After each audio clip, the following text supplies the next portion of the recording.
अगर आप कोई बिज़नेस शुरू कर रहे हैं या आप किसी स्टार्टअप पे काम कर रहे हैं तो मैं आज आपको 5 ऐसी टिप्स बताऊंगा जिससे आप अपने बिज़नेस को नेक्स्ट लेवल पे ले जा सकते हैं।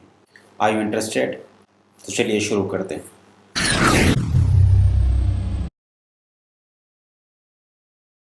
मेरा नाम है Satish Awasthi and you watching my YouTube channel level up.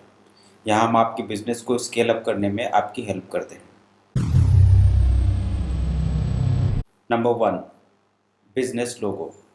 आपका business logo precise, simple, to the point होना चाहिए, क्योंकि ये आपके प्रॉस्पेक्ट के परसेप्शन को बिल्ड करता है और आपके बिज़नेस को सर्विस प्रोवाइड कराने में इंस्पायर करता है। इसलिए आप जब भी अपने बिज़नेस को प्लान करें तो आप लोगो हमेशा इमेजिन करें।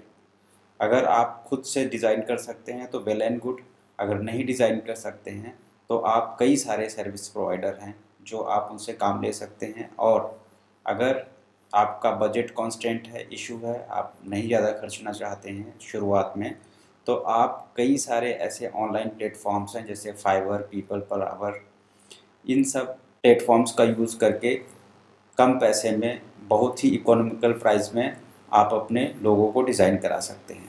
अगर आपको इसके बारे में ज़्यादा जानकारी चाहिए तो आप हमें कमेंट बॉक्स में कमेंट करें, हम उसको रिप्लाई करेंगे। नंबर 2, आपके बिज़नेस का ऑनलाइन प्रेजेंस। आपके बिज़नेस का ऑनलाइन प्रेजेंस आजकल उतना ही इम्पॉर्टेंट है जैसे एक इंसान का सांस लेना। इसलिए क्योंकि लोग ज़्यादा से ज़्यादा ऑनलाइन की तरफ शिफ्ट कर रहे हैं। एक पैराडाइम शिफ्ट आ रहा है जो मैक्सिमम बिजनेसेस के लिए इम्पॉर्टेंट है। तो ज़्यादातर लोग आजकल की डेट में इंटरनेट एडिक्टेड हैं, इंटरनेट डिवाइसेस का यूज़ कर रहे हैं। तो कई सारी चीज़ें जब भी उनके माइंड में आती है तो वो हमेशा गूगल करते हैं, उसके बाद ही परचेजिंग डिसीज़न लेते हैं। तो अगर आप अपना इंटरनेट प्रेजेंस नहीं बनाए हैं तो आप कहीं ना कहीं अपना बिजनेस पोर्शन मिस कर रहे हैं। तो इसको आप ज़रूर बिल्ड कीजिए। अगर आपको लगता है कि आप इसमें बजट नहीं खर्च करना चाहते हैं, पैसा नहीं खर्च करना चाहते हैं, तो कुछ चीज़ें ऐसी हैं ऑनलाइन का सबसे खूबसूरती ये है कि उसमें कई सारी चीज़ें आपको फ्री में होती हैं। थोड़ा सा आप समय देंगे, थोड़ा सा टाइम देंगे, आप खुद से ज़्यादातर चीज़ें कर पाएंगे।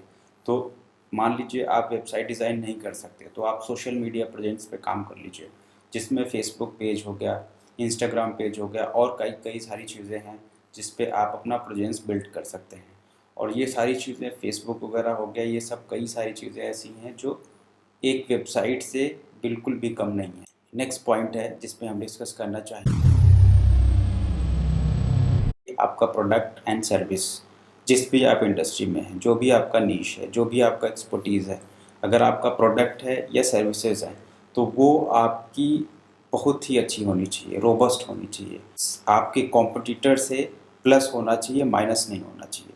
इसलिए क्योंकि मान लीजिए आपने लोगो अच्छा डिज़ाइन कर लिया, ऑनलाइन प्रेजेंस आपने बना ली, उसके बाद आप कस्टमर ले आए, लेकिन एक नए कस्टमर से ही आपका काम नहीं चलेगा। अगर आपको कंसिस्टेंटली ग्रो करना है, ज़्यादा लंबे समय तक बिज़नेस में टिके रहना है, तो आपको ध्यान देना होगा कि आपको रिपीट कस्टमर चाहिए। इसके लिए आपको बहुत अच्छी सर्विस प्रोवाइड करनी पड़ेगी, या फिर अगर आपका प्रोडक्ट है तो उसका एक्सपीरियंस काफ़ी अच्छा होना चाहिए। तो इन सब चीज़ों का ध्यान रखेंगे तो आपका बिज़नेस डेफिनेटली आगे जाएगा। नेक्स्ट हम बात करेंगे आपका जो स्टाफ है, स्पेशली जो आपका फ्रंट एंड स्टाफ है, जो आपके कस्टमर से इंटरेक्ट करता है, वो स्टाफ आप जब भी हायर करें तो थोड़ा सा टाइम लें, स्क्रीनिंग करें, कई राउंड इंटरव्यू करें, उसके बाद हायर करें।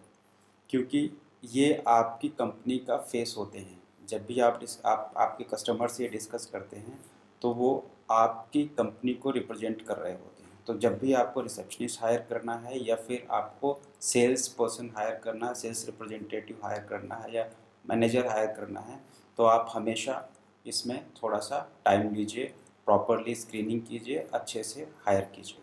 नेक्स्ट हम बात करेंगे कम्युनिकेशन की। कम्युनिकेशन में इसमें आपका रोल काफ़ी इम्पोर्टेंट हो जाता है। क्यों? क्योंकि आपको अपने बिज़नेस के लिए जो भी आप एक्सपेक्ट करते हैं, जो आपकी विज़न है, जो आपके गोल हैं, उसको आपके एम्प्लॉयज़ के साथ डिस्कस करना पड़ेगा कि आप क्या एक्सपेक्ट कर रहे हैं, instead of just expecting by itself कि वो बंदा इसी के लिए तो है ही, वो आपको डिलीवर करके देगा। ऐसा नहीं है। आप टू द पॉइंट प्रिसाइजली उसको डिस्कस कीजिए और आप क्या एक्सपेक्ट कर रहे हैं उसको बताइए। ये सिर्फ इंटरनल स्टाफ के लिए नहीं है, एक्सटर्नल, जैसे फॉर एग्जांपल अगर कोई आपका हाई नेटवर्थ क्लाइंट है जो आपका अटेंशन चाहता है, तो आपको आउट ऑफ द ऑर्गेनाइजेशन भी इन सब चीज़ों को बैलेंस करके चलना होगा। अगर आप ये 5 पॉइंट पे ध्यान दे लेंगे तो डेफिनेटली फॉर श्योर है कि आप बिज़नेस में कई डायमेंशन आगे जाएंगे, जिसमें से आप इंटरनली स्ट्रांग होंगे, एक्सटर्नली स्ट्रांग होंगे और लॉन्ग टर्म के लिए आप बेहतर बिज़नेस में आगे बढ़ सकते हैं। Thanks for watching my video.